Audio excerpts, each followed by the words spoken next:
satu kesusahan, maka setelah kesusahan tersebut akan diiringi dengan dua kemudahan. Inilah yang diungkapkan dengan yusra dalam bentuk nakirah. Maka sungguh luar biasa pada saat kita mentadabburi Al-Quran, kenapa pada saat digunakan kata-kata susah tersebut Al-Quran menggunakan huruf ma'rifat, kata-kata ma'rifat.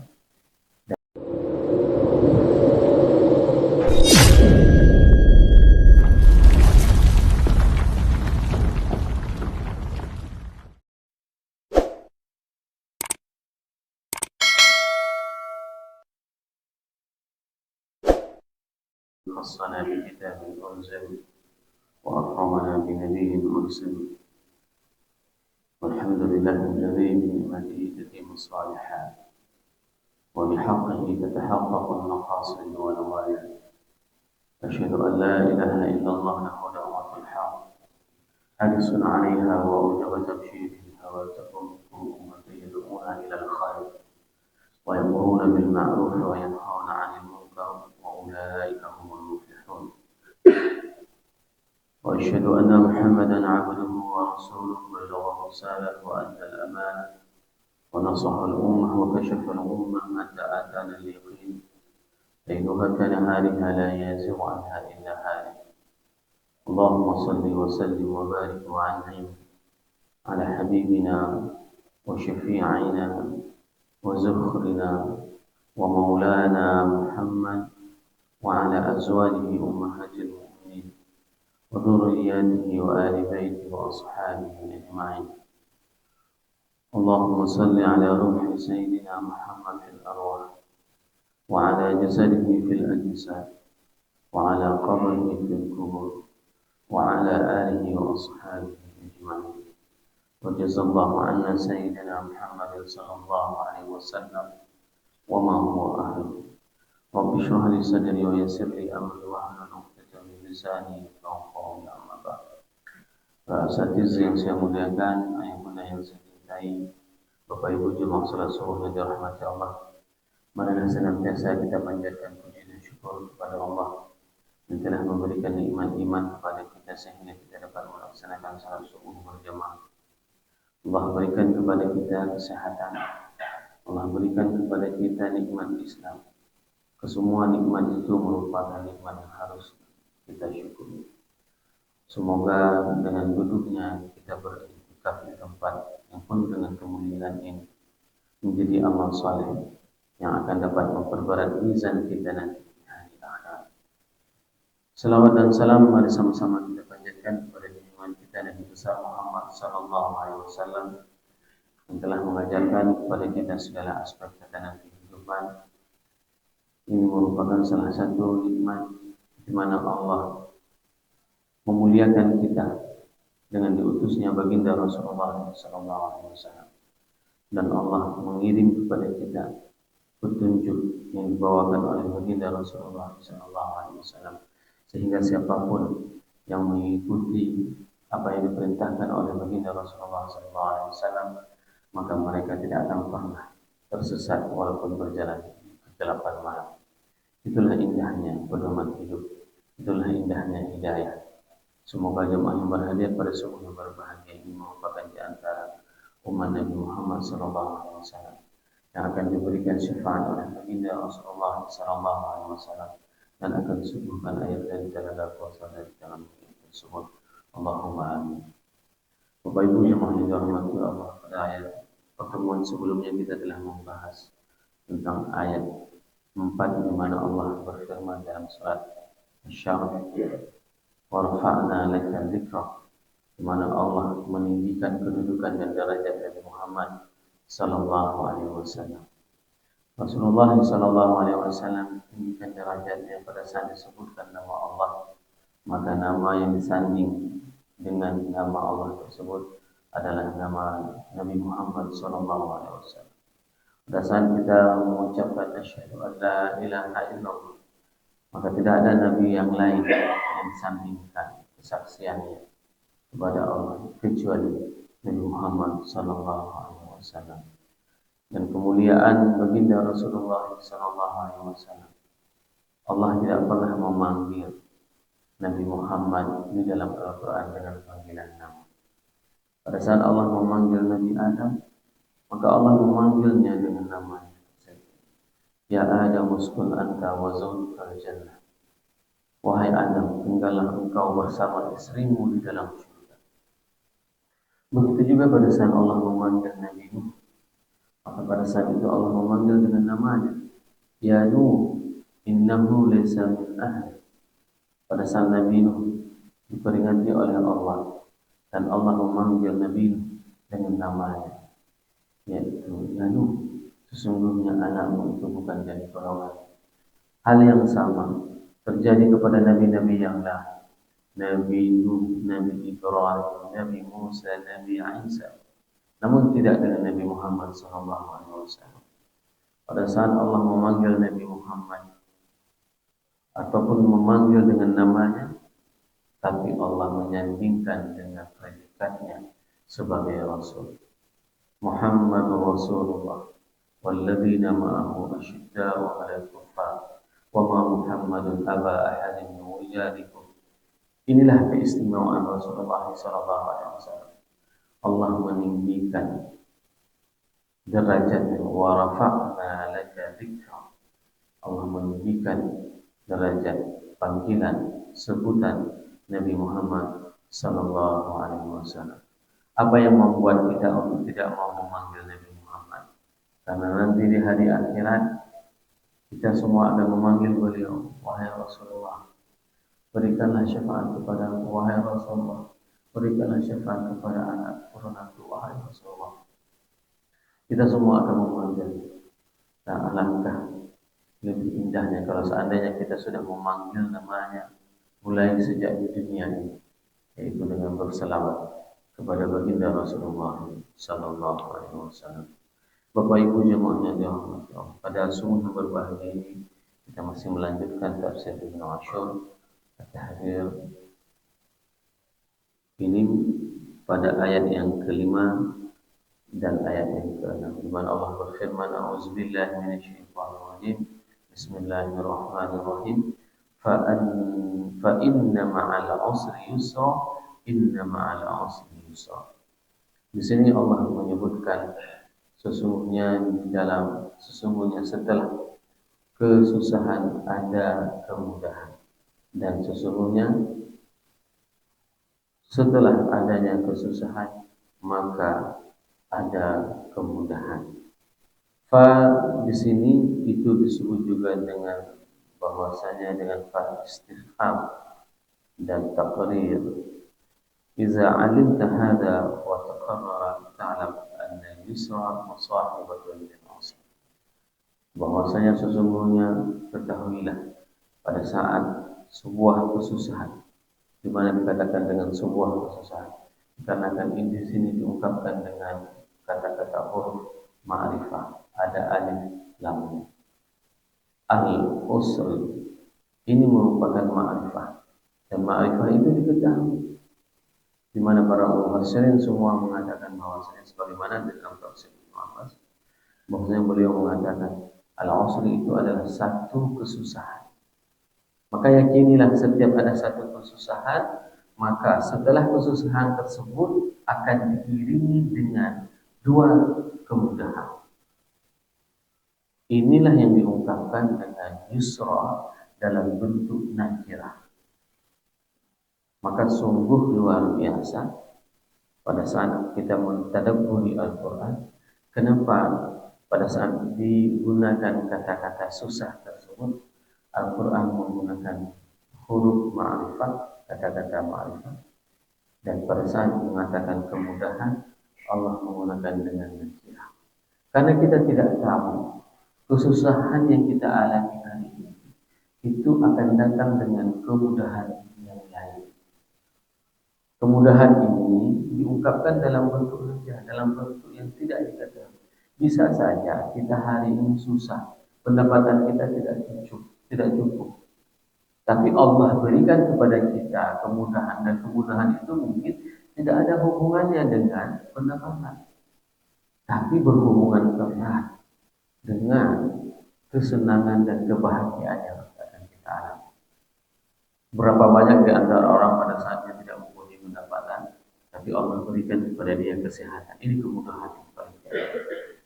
Pada saat dia tidak mempunyai pendapatan, maka Allah berikan kepada dia anak keturunan yang baik-baik, tidak bermasalah. Ini sebenarnya yang harus kita syukuri dan harus kita yakini bahwasanya setiap ada kesusahan yang kita alami, maka ada kemudahan-kemudahan. Bukan satu kemudahan, maka akan ada kemudahan-kemudahan yang akan kita raih. Maka tugas kita pada saat tersebut adalah bersabar. Karena yang diperintahkan oleh Allah itu adalah kesabaran. Kenapa kesabaran? Belajarlah dari apa yang dialami oleh ayahanda kita, Nabi Ibrahim. Ayahanda kita Nabi Ibrahim diperintahkan oleh Allah untuk menyembelih anaknya. Maka beliau melakukannya. Kenapa? Karena ini merupakan perintah Allah. Pisau yang diletakkan di leher anandanya itu digantikan oleh Allah, yaitu dengan kibas, sehingga buah dari kesabaran tersebut ayahanda Ibrahim mendapatkan predikat sebagai Abul Anbiya, diberikan keturunan. Dan keturunan itu merupakan keturunan para nabi semuanya. Padahal pada saat dia hanya mempunyai satu orang anak, Allah perintah kepada beliau untuk menyembelih anaknya. Namun beliau dikarenakan ketaatannya kepada Allah lalu menyembelih anaknya. Dan pada saat itulah pisau tersebut digantikan anaknya dengan domba. Dan bahkan semua para rasul itu mempunyai jalur keturunan yang dihasilkan dari Nabi Ibrahim AS. Dari Ismail itu menghasilkan keturunan hingga kepada Nabi Muhammad SAW. Dari Nabi Yakub, Nabi Ishak melahirkan keturunan Yakub sampai dengan Isa alaihissalam. Bayangkan, pada saat setiap pisau yang mengalami kehidupan kita, maka goresan pisau tersebut kita hanya tinggal menanti keindahan yang akan terjadi setelah goresan pisau tersebut. Hal yang sama pada saat pisau yang menimpa kepada baginda Rasulullah SAW, ujian yang menimpa kepada baginda Rasulullah SAW, yaitu pada saat beliau diusir di boykot di Mekah. Bayangkan, selama 3 tahun Rasul tidur di bawah tenda bersama ibunda Khadijah. 3 tahun lamanya. Siapa di antara kita yang hari ini tidur selama 3 tahun di dalam tenda? Rasulullah memperjuangkan agama ini. Tidur 3 tahun bersama ibunda Khadijah di dalam tenda. Karena rumahnya sudah dijual untuk berdakwah di jalan Allah. Dan tidak ada harta apapun. Karena orang-orang kafir jahiliyah pada saat itu memboikot dakwah Rasulullah SAW. Tapi senantiasa ibunda Khadijah memberikan motivasi kepada Rasulullah. Wahai Rasulullah, agamamu ini akan mendapatkan pertolongan dari Allah. Sesungguhnya nanti engkau akan merasakan bagaimana kemenangan dan pertolongan dari Allah. Inilah yang mempercayai bahwasanya setiap adanya kesusahan, maka kita akan mengalami kemudahan. Dan kemudahan itu bukan hanya satu, tapi kemudahan itu adalah kemudahan yang akan hampir kepada kita dan membersamai kita. Bapak Ibu jemaah yang dirahmati Allah, kata-kata ma'a ini merupakan biqarinatil istihalatil ma'na al-haqiqi lil ma'iyah. Ini merupakan qarinah istihalah, maknanya hakiki lil ma'iyah. Wa bidzalika yandafi'u at-ta'aruf baina hadha al-ayah wa baina qawli Allah ta'ala sayaj'alullahu ba'da al-'usri yusra. Kalaulah seandainya kita memahami di dalam kesusahan ada kemudahan, ini merupakan sebuah kesalahan. Tapi haruslah kita pahami, setelah kita mengalami kesusahan, maka kita akan mengalami kemudahan. Bukan berarti di dalam kesusahan, tetapi hadapilah kesusahan tersebut Dikarenakan apa? Dikarenakan engkau setelah mengalami kesusahan, maka engkau akan mendapatkan kemudahan-kemudahan. Ini yang harus kita pahami. Kenapa? Kalau tidak dipahami seperti itu, maka dia akan bertolak belakang dengan firman Allah. Saya ja'alullahu ba'dal usri yusra. Maka Allah akan memberikan setelah ujian, setelah kejadian kesusahan, yusra, yaitu kemudahan. Ini yang harus dipahami oleh kita semuanya, bahwasanya setelah kita mengalami kesusahan, maka akan hadir kepada kita kemudahan, kemudahan dan kemudahan. Berapa banyak hari ini pada saat dulu kita sangat susah, kita sekolah pergi dengan jalan kaki, tapi alhamdulillah karena kesabaran kita pergi sekolah dulu dengan jalan kaki. Alhamdulillah setelah sekian tahun Allah berikan kepada rezeki sehingga kita bisa mengantar anak kita sekolah dengan kendaraan. Yang dulunya kita menginginkan ada tempat tinggal, rumah yang kita tinggali itu adalah rumah yang penuh dengan bocornya. Namun alhamdulillah setelah sekian tahun kita bersabar, namun Allah berikan kepada kita rumah tempat tinggal kita. Ini semuanya merupakan kesabaran, ujian bagi kita pada saat kita menghadapi dan menerima ujian tersebut, maka bersabarlah terhadap ujian tersebut. Dan diriwayatkan dari Ibnu Abbas, beliau berkata, yaqulullahu ta'ala khalaqal 'asran wahidan wa khalaqal yusraini. Allah menciptakan satu kesusahan dan Allah menciptakan dua kemudahan. Walan yughlibal 'usra yusraini.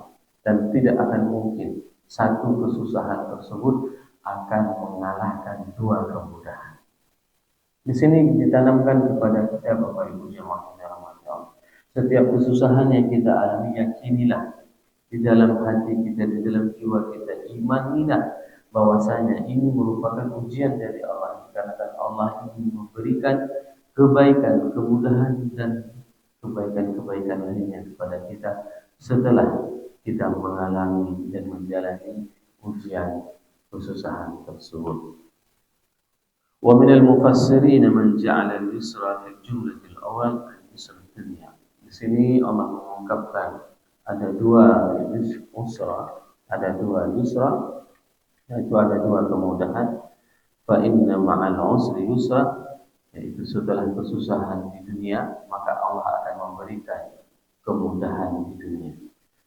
Inna ma'al usri yusra, sesungguhnya setelah adanya kesusahan di akhirat, maka akan adanya kemudahan di akhirat. Sebagian mufassirin mengatakan yusra pertama itu adalah yusra dunia, wa fil jumlatil tsaniyah yusra al-akhirah, yaitu yang dinamakan dengan kemudahan di hari akhirat.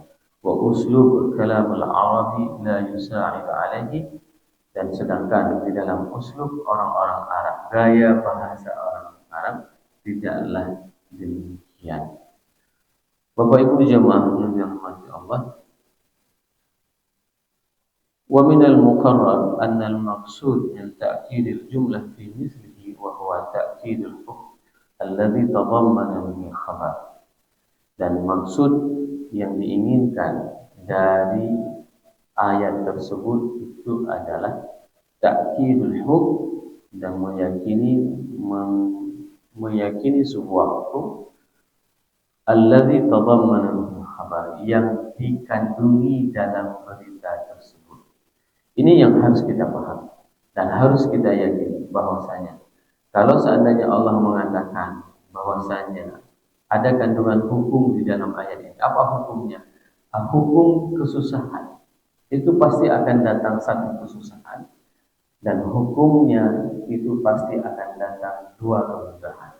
Akan datang banyak kemudahan setelah seseorang mengalami dan menjalani kesusahannya.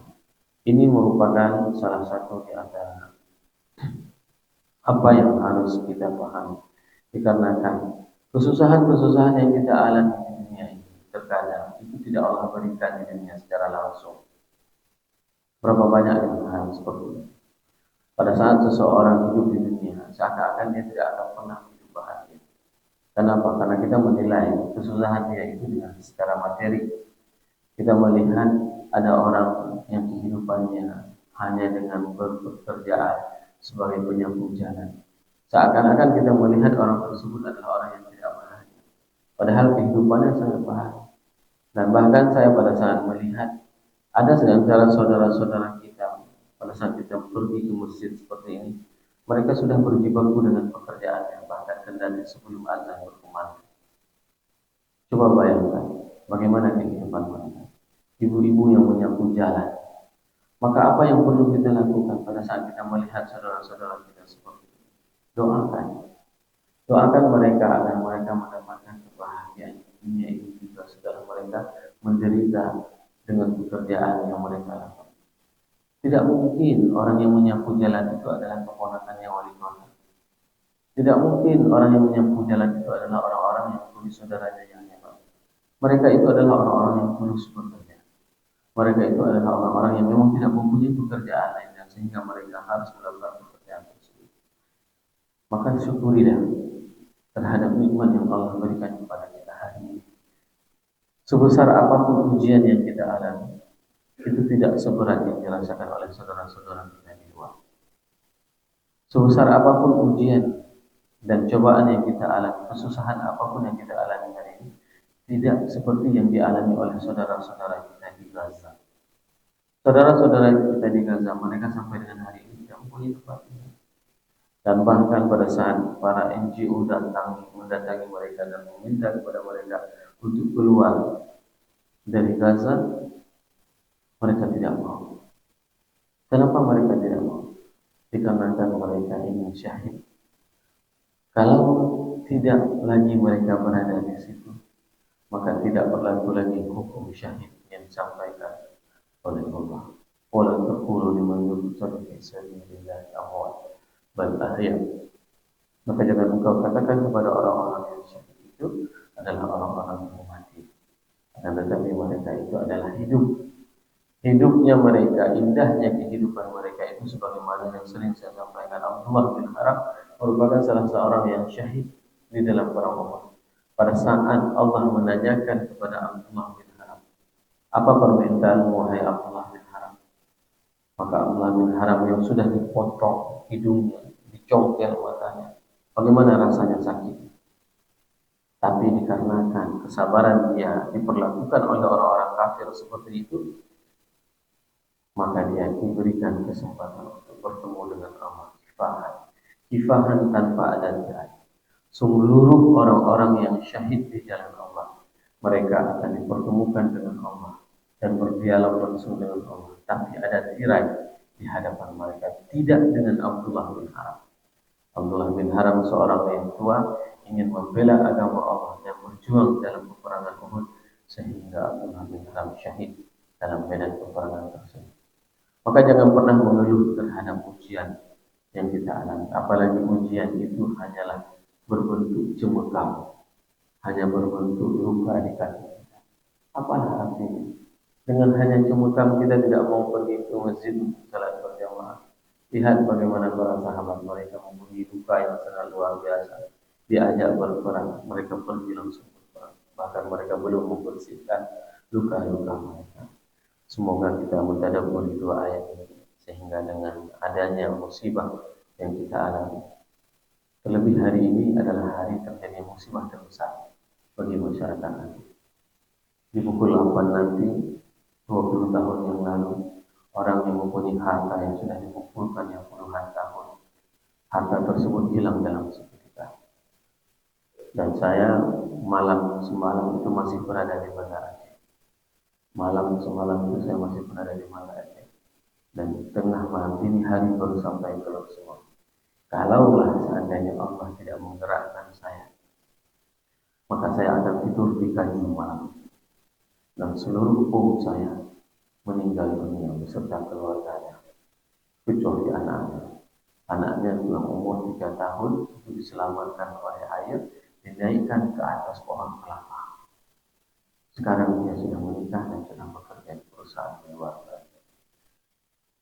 Dan pada saat dia ceritakan, pada saat dia dibawa, dinaikkan ke atas pohon kelapa, dia berteriak, haus katanya.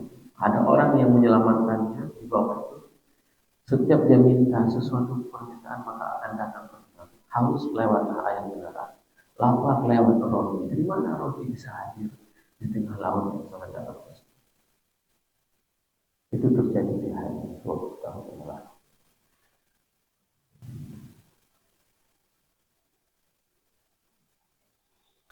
Semoga Allah memberikan para syuhada semangat dan mengampuni seluruh dosa-dosa dari mereka semua.